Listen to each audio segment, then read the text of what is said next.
our yoga agency interview, we are here with Sabrina Kelly. Sabrina is an Ashtanga, Vinyasa, Rocket, Yin and Mandala yoga instructor, as well as a fully qualified mat and equipment Pilates instructor with a wealth of knowledge in anatomy and functional movement. Our clients at the yoga agency love Sabrina for her down-to-earth approach to teaching, her wit and humour, and of course her infamous dog Frankie. Sabrina, thank you so much for being here today. There is so much I want to ask you, but I really want to focus on how, as practitioners of yoga, we can create a sustainable yoga practice, and how, as teachers, we can adapt to a post-pandemic hybrid approach of studio teaching and teaching online. So, to start, a little icebreaker. Can you describe yourself in 3 words? Oh, 3 words. I'd say friendly, quirky, and a bit of a rebel. That is so true. Isn't he? So how has your yoga practice evolved over time? Oh gosh, that's It's a meaty question. yeah, it is. You know, I come from a background of dance, so my yoga practice started off the last 5 years, about 5 years ago, in a very sort of performative aspect, focusing on the postures, the asanas, little focus on breathing, wasn't really into that, I just wanted to move. I'd go to classes that were more power orientated, more fiery practice, so Ashtanga, Rocket, power yoga, anything that was going to get my heart rate up and get me moving and kind of deal with the anxiety, but actually realising over time that probably wasn't what I needed. So when I first started practicing, I practiced with my grandmother. She was in her 50s, I was 16, she'd pick me up from ballet school, and I'd go to a church hall. We basically do the sun salutations, some warrior poses, lie down on the floor, candle gazing, and then we'd just be yoga nidra, sleeping or in and out of, you know, a dreamy state, yeah. So I would say I've gone in this cyclic form of going back to that. So I've started to regress back to slowing down, listening to my body, tuning into not only the environment around me, but also how I actually feel on that day. So if I do need a physical practice, then I'll do it. If I don't need a physical practice and I'm in a place of like exhaustion or anxiety, or I've had a really busy day, I'll just lay on the floor, maybe do a couple of yin poses and just come into constructive rest, which is probably my favourite pose. I love that. I've started to be able to sit for a bit longer, meditation, so I focus a lot more with the breath now. And also, what does it feel like over what it looks like? So I'd say there's less focus on the physical and more focus on like the actual sensations and the somatic approach. Yeah, I love that, and I'm hearing almost like it's an intuitive version of yoga for you. Yeah. So it's like really listening to what your body needs. So it's kind of like you've gone from being a student to being your own teacher, which is really cool and inspiring. Yeah. So I guess that's obviously a really important lesson that you've kind of learned throughout your yoga journey. But are there any other lessons that you kind of, in hindsight, wish you knew earlier on? Not to push. As I said, coming from a dance background, there was always this focus on pushing your body to the extreme, and as a result of that, if you learn that way from a young age, and you know you're told it's not good enough, you need to go further, then you only start to replicate that in other forms of your life. So this not only came up in, you know, relationships, but also in my approach to yoga. I'd just push, and then I'd end up with the same injuries or maybe even new injuries. And then having that approach of attack for me just wasn't right for my body. So really taking note of what actually feels right for me, not what is represented in the modern world of yoga and Instagram of what something should look like, actually what is actually good for your body. So you can sustain your practice for longer, and you can actually, you know, walk the next day after doing a physical practice. So yeah, still love Rocket, and I love the teachers that I trained with, and I love the whole vibe, I think because of my energy levels, but actually it's not good for my personality. I'm okay teaching it, but when it comes to practicing, I need something that's far more grounded because I'm way up here most of the time. So it's balancing energy levels, which I think is what everyone needs to look at. Like, what do you need on the day? That's your intuition. And some days I might need an Ashtanga. I love the Ashtanga system because you know where you're going with it. There aren't really any crazy surprises. Like, it's always going to be the same. And I know it always leaves me with the same feeling of like, I've moved my body, I've managed to breathe for five breaths in each posture, and then I come to a place of lying on the floor and always feel the same, but I actually modify it now. So and also I don't have to think about where I'm going, because when I get down a creative kind of you know, I can go down the rabbit hole and start doing something completely different. It's not even what people would think is yoga anymore. But yeah, I know where I'm going. It's got a structure, which I love. I need structure for my personality. So, you know, you do your sun salutations, you're standing, and it's like, yeah, you know where you're going with it. That's super interesting. And I think for our listeners who are maybe less experienced at yoga or know less about it, what sort of styles do you recommend depending on your mood? So you said... Yeah. So I think it really depends. Like, when you wake up, like, how much energy do you have? So you could set your practice around the kind of peaks and lulls of the day, which is what I do. I'm not really a massive fan of getting up early, but I know if I get up early and move my body, particularly during what we're experiencing at the time, then I feel much better throughout the day and I'm more productive. So really in the morning I like to do something physical, whether that's running, whether it's a little bit of hip work, or I'll do an Ashtanga practice, but it's modified. Yeah. So, you know, and that's going to give me the kind of get up and go for the rest of the day. If I'm practicing later in the day, I'll do something much slower. So something that starts on the floor, a standing sequence, and then come down to the floor again. And evening I usually go to yin. Yeah. Or maybe some breath work, lying on the floor, breathing. Yeah, usually yin. So just like matching it with your energy levels of the day. You're more a morning or an evening person, you could swap that around. Maybe you need like yin in the morning. Yeah. Depending on how you feel. I think you've made a good point. When you wake up in the morning, you kind of want to get that body moving, but just on a more like scientific level, it's just about getting oxygen to our brain as well, like giving ourselves the best chance to be like focused in the morning, rather than like a little bit sleepy.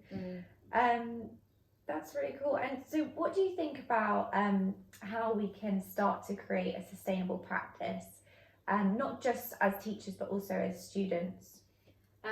This is really interesting, and it's something I only started thinking about in December.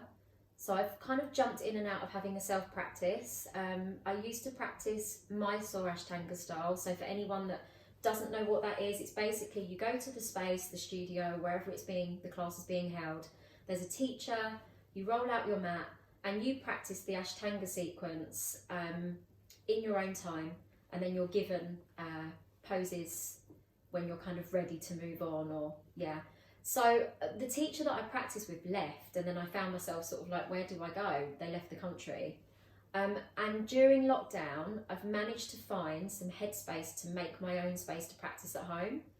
I think when you're giving out so much energy, it's important to have that time to give yourself some time back. So I just led my first online course, and it was basically built around that.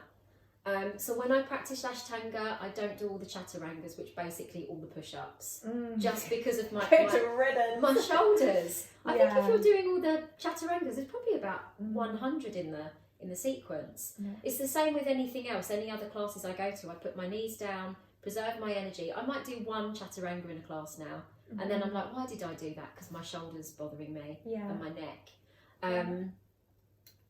Also, things like inversions, shoulder stands, stuff that requires a lot of flexion in the back of the neck.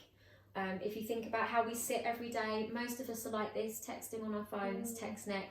So we're shortening the muscles at the front, contracting, and lengthening and weakening the muscles at the back. So anything where I have to require like my legs going up and over, I've just taken that out. and I'll do something by bending my knees in, or I'll put a block underneath because of my neck injuries. So you have to look at, not only you have to look at the body, your body, the students' bodies, if you're a teacher, and see where their weak spots are, or even blockages of energy, and try to balance that out. Like if somebody's posture's forward, you want to really open up. So more back bends lying on a bolster. But I think for me, for the yoga practice, for it to be more sustainable for my body because of my injuries, and injuries I've seen in my students as well. There were so many injuries that I came across last week with the group of people that I worked with, teachers and students, is getting people to understand their bodies and knowing why certain postures aren't right for them. Because if they're forcing, like I used to, they're just going to hurt themselves.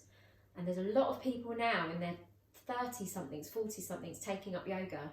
So starting from a child, this kind of movement, to now, it's like such a different time to starting. You just got to really get to grips with your body. So for me, taking out anything that's impactive, and that might be jumping back, it might be inversions, all the stuff that you see out there that people think is yoga, that actually, you know, it's just been more performative for special effect. Definitely.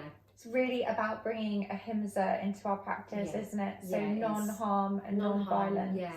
And preserving your energy levels. So that's like, how are you giving out your energy? Like brahmacharya, I know it's usually with abstinence, but like what in your practice depletes your energy? Is it jumping up into handstands? Does that completely exhaust? Do you have to lie on the floor afterwards? Because if that's, you know, if that's the case, it's probably not right for you. If it's like terrifying, like now I say to my students, anyone that practices with me, if something is attacking your nervous system, I probably would leave that. You know, that's their choice. Okay, if people want to combat their fears on the mat, I totally get it. But if something, while you're practicing at home, or if you're going up into, you know, extreme poses and you don't want to use the wall but you're falling over, just use the wall. You know, these little things that using support. And but ahimsa is like, that's something that's really shifted in me. So I feel, where do you draw the line to get really interesting now between, so we've got tapas, which is our discipline in our yoga practice, which could maybe easily be misinterpreted as in like force yourself to do everything that you don't want to do and maybe cause a little bit of harm to your body. So for you, like, how do you catch yourself? Like, what advice do you have for people who maybe struggle to find that? You know what? It's like building self-awareness. I don't know. And I think it's taken me I've been practicing yoga since I was 16. I went in and out of it. I did everything. I mean, it's a bit of a swear word, but Bikram, I did Bikram, hurt myself doing that. Well, actually a teacher came and adjusted my shoulder that I said was bad, and anyway. I've done Iyengar, where I've got smacked a couple of times. I'm not joking. It's not even funny, but this is the thing. And I've kept going back, and now here I am as a teacher. Iyengar, Ashtanga, where I was told I wasn't allowed to modify anything. I got stopped after every posture. You know, so I've definitely got this kind of, for me, it's taken me a while to disassociate. Something has to be, you have to suffer in order to achieve, you know, and I don't think that's the case. It's this disassociation of like, it doesn't have to be so physically challenging for you to feel this accomplishment, you know. Actually, for a lot of people, doing the child's pose, the restorative pose, is much harder because it's the ego you're battling the whole time. So it's all about, you know, it's all about ego. And when these studios reopen and you've got somebody on the mat next to you, how do you shift your gaze, your internal gaze, to a place where I am in my body, I'm here for myself, I'm not here to look at other people, which is what I used to do. I'd be in down dog looking at everybody else through my legs. You know, can relate. Looking at what people had on, thinking, you know, all these crazy wild things. Lululemons are so cool. Can you leave yourself alone and let the practice do the work? I listened to a podcast the other day with David Swenson, who brought Ashtanga to the UK, and Jenny Wilkinson Priest, who's she's the head of yoga at TYA, and David Swenson said, it's not the person, the teacher, that's the guru, it's the practice. So can you trust in the practice enough that if a pose doesn't work for you, you adjust it? you leave something out, you know, it's about connection, isn't it? So coming to a place where you're so connected, not just with your own body, but the physical, like what's out there, that you're not in a place of like self-judgment and self-harm. I think, yes, be content with what you've got, not try and push for something that's, and maybe we have to push through that boundary of really going for it until we hurt ourselves. That's the other thing. Yeah. You know? So how might we bring tapas, so discipline, into our practice without it being harmful? What are some of the ways? I think having a regular practice, it doesn't have to be yoga, a regular way of moving your body,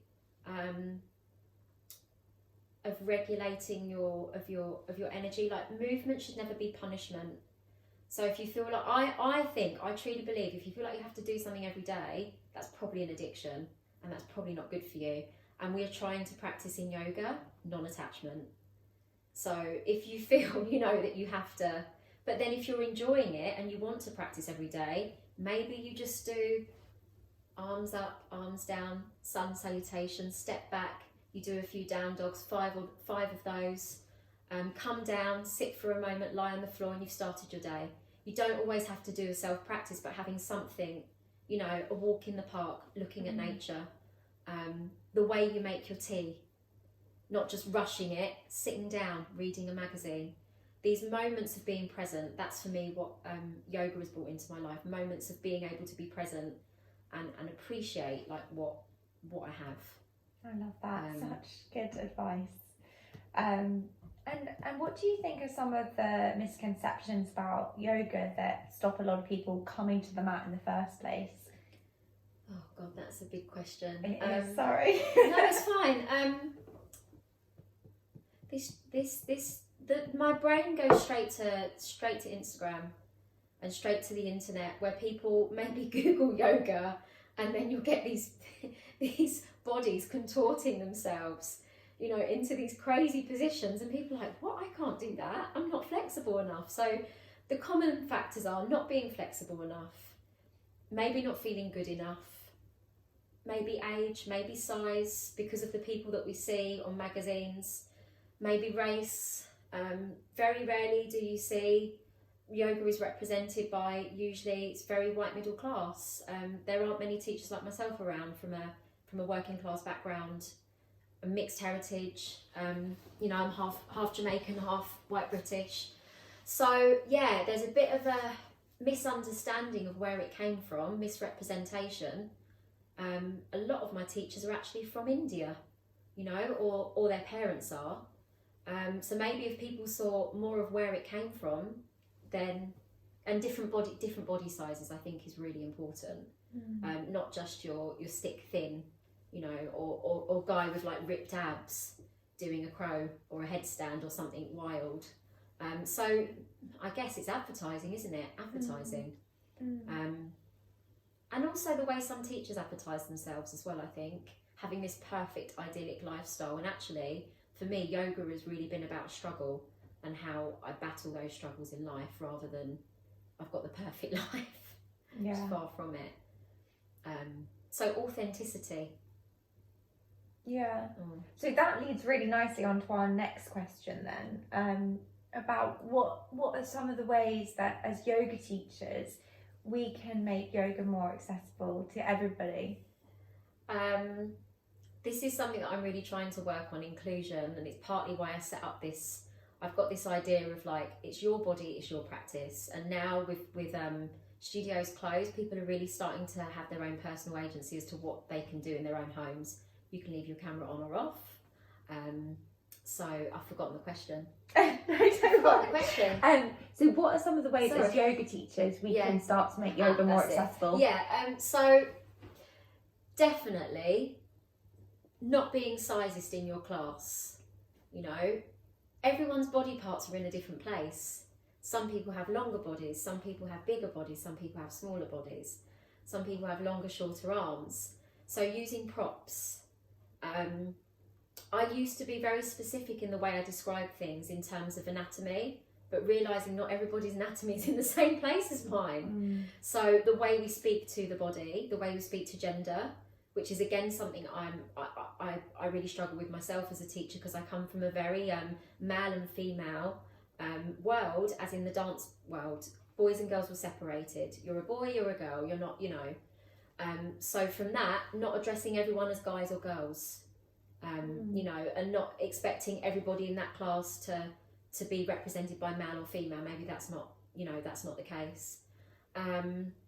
I also think within the music that we use, are you using music from a diverse cultural background, or is it just, I love that. I don't know, Mozart? I'm not saying that, but I'm speaking really extreme. He's always on my yoga playlist. I once went to a class, oh my goodness, they played rap music, and as much as it was like cool, it really got me feeling a bit angry and worked up. Oh really? You know, it was a rocket class, it was fine, it was cool. Every now and then I play a bit of Bob Marley in my classes. I quite like it. But using music with words can really trigger people. Also, just knowing that some people are coming to what people are coming to the space with, like not trying to psychoanalyze people's minds. And I think that can be really damaging. Like certain trigger words, you know, like if you go into your hips, you might start crying. It could trigger certain things. So just being very, very sensitive to how you describe movement, and trying to bring in an inclusive way of speaking, which is really difficult for me. I'm trying to take out the word just, because just going into down dog for people isn't always easy. Just stepping forwards. So this has been something that I've been going to in diversity circles. We've been talking about like how we use our language. You know, yeah, I love that, and the use of props, which I think is amazing. So that is something I've been using a lot, props, during the last year. And if I use props, I realise other people use them. But sometimes you'll get teachers say, oh, if you want to grab a brick, and they're not using a brick. So actually, I realise when I use it, other people feel like, oh yeah, I can do that. Yeah, yeah. And so you mentioned the diversity circle, for our listeners who might be interested in finding out more, and like as teachers, where should they go? There's a really good platform on Instagram, Fierce Calm, and they represent so many different areas of reaching yoga out to wider communities. They've got trauma-informed course, the diversity circles anyone can go to. You can just listen, or you can join in, and then you go into breakout rooms, you have a discussion. And I've met all kinds of wonderful people through that. So yeah, I think they hold classes on Thursdays. I can't remember the handle, but it's Fierce Calm, and it's Dr. Lee Post Watson. it in the comments. Yeah. And how has your teaching adapted as a result of COVID, and what are some of the challenges that you've overcome? Okay. My teaching I've been far more descriptive, even though I'm not always describing like where, you know, don't put your hands on the floor, things like that could be quite exclusive, as in putting your hands on the floor, because that's quite difficult for a lot of people to do, even though I can do it.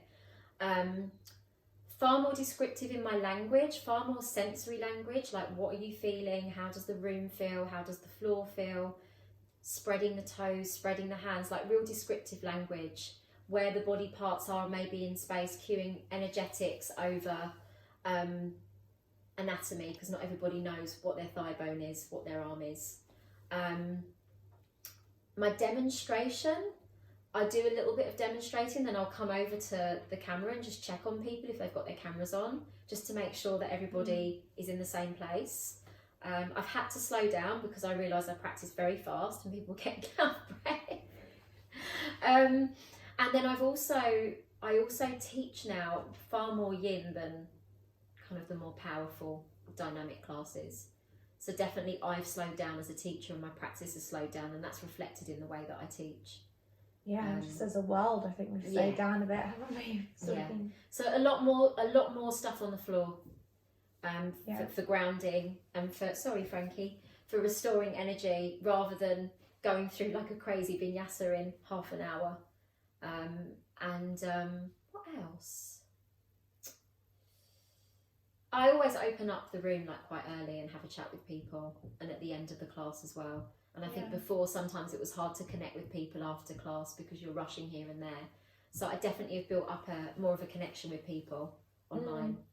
And also I've noticed that you've put a lot of time and energy into growing your following on Instagram as well. Yeah. And that looks like it's got lots of momentum behind it. Obviously, as a freelancer, you are wearing so many hats. Yeah. I'm really interested in like how you manage your day as a yoga teacher in COVID. Like how do you stay on top of it all? I've never been a planner, but I've started to plan again only since like the beginning of the year.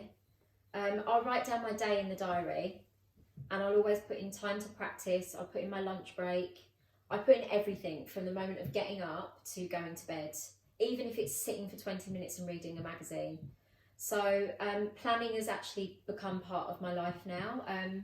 I journal a lot to get all of the junk that's in here on the page. I've just done a 40-day journaling challenge and not finished with that yet. Amazing. With somebody called Lorna Mann. That was great. What else? Getting out for walks with the dog really helps. So if I get out in the morning, I'm a much nicer human being through the rest of the day. And really setting aside time to do my admin work, which I've never been very good at. So, you know, I'll put a timer on and I'll be like, okay, I'm going to sit and do this, and I must get my invoices done, or I must get that post out on social media. I must get back to these people. So giving myself little deadlines, not giving myself like a huge to-do list, like literally cutting it down to that much. Yeah. And if I get through that, maybe I have a little reward, like I get to bake. I get to, you know, Sabrina makes the best banana bread. Yeah, I get to do something I enjoy. Even when it comes down to cuddle time, if I get stuck with him, with Frankie, I don't end up doing anything. So I'm like, okay, I have to do that, and then we can have cuddle time. So yeah, really planning like my days, and that extends to giving myself rest. Like phone is now in the living room at night. I don't have it in the bedroom. If I have it in the bedroom, I'm on it. So it has to be in another room.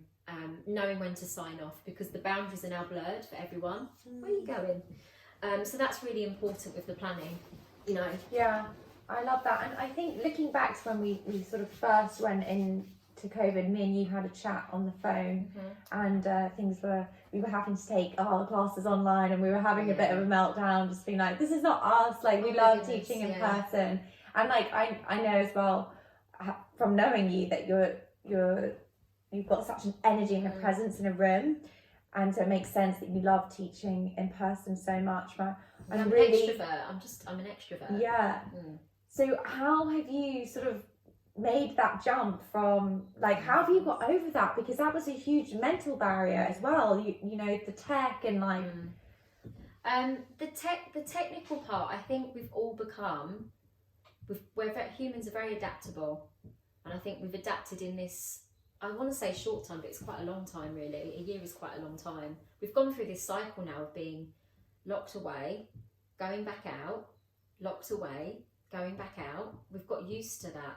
Yeah. And we've got used to living in an uncertain time. So I think the natural instinct is to survive. When we first went into lockdown, I just got back from India. I hid in the bedroom for 3 days. Obviously I isolated for 2 weeks. This was at the end of March, so it was literally when COVID was like rife, you know. And I told myself I wasn't going to teach online, but I thought, you know what, it's aside from teaching yoga, I'm also an actor, and it's very similar to that, but it's not because you're yourself. So it was getting to grips with, you know, I need to be more human. But really, I love teaching. So the essence of everything, it's I love teaching, I love connecting with people. And now we've kind of broken that fourth wall of the laptop and the setup. I think only now I've started to get into teaching online, as we're going to be coming out of, and I feel really comfortable with it, and my setup, and I've got my lights, and I've got the camera, and I've got a HDI cable that I hook up to the television, so I can see everyone on. Frankie, what are you doing? I can see everyone on the big screen. He's such a show off. I can see everyone on the big screen on my TV, which is great. So I feel like they're in the room with me. Yeah. It's just adapting, you know, and getting over that fear of things changing, and surviving really. Yeah, brilliant. And I just can't get over how on point Frankie is right now. Like, yeah. Thanks, mate. All right, well, we are going to have to wrap up, but I do just want to ask you, before you go, can you share your experience of what it's been like working with the yoga agency? My experience working with the yoga agency, it's been really wonderful. I feel like I've got a really good relationship with the founder, Tilly. You know, before lockdown, there was this really nice party that we all went to, and it was just wonderful. And I don't think I've ever done that before with any company I've been with as a freelancer. It's always been very like, you know, you go to work, you teach, and then you leave, and then you go somewhere else. It's very organised and structured, which I need because I'm a scatterbrain. And also there's been a really nice online community, which I haven't been able to come to all of the meetings, but we had a nutrition, Sophie come and speak about nutrition. We had James about the breath, which I really enjoyed. And also, because I taught before lockdown with the yoga agency, I've still got the same students, so I get to see them like once a week, which is really nice. That's amazing, and they love you. Yeah, they're lovely. They're lovely. We're very, very grateful to have you. And finally, can you let us know where our listeners can find you? Oh, okay, sure. Like on Instagram. Yeah, wherever. So I'm Sabrina K Yoga on Instagram, and I've got a website, Evermore Yoga. But I'm mainly active on Instagram, and everything's on there. My whole life is on there. Amazing. My whole And yoga life. if they will you be running another immersive Astranga course? I will be, yeah, I will be. I've got some things planned in the pipeline for that. I've got a festival that's coming up. It's an online festival. It's supposed to be in person, but that's got delayed now. So part of it's called Wellnergy. So that's coming in at the end of the year. Oh gosh, when is it? September, in Oxfordshire. That'll be on my Instagram as well. And I'm actually going to be promoting something new that I'm working on. And yeah, I'm basically working towards your practice, your body, your practice. So building a sustainable practice. And there will be a series of kind of workshops, a week immersive Ashtanga, and then some weekend workshops as well. But I haven't got the date for those yet. Amazing. So basically, head to Sabrina's Instagram page for all the details on everything. Thank you so much, Sabrina. It was so lovely to chat to you, and we'll see you soon. Thanks. Bye. Bye. Say goodbye, Frankie. Hey, Frankie. Kisses.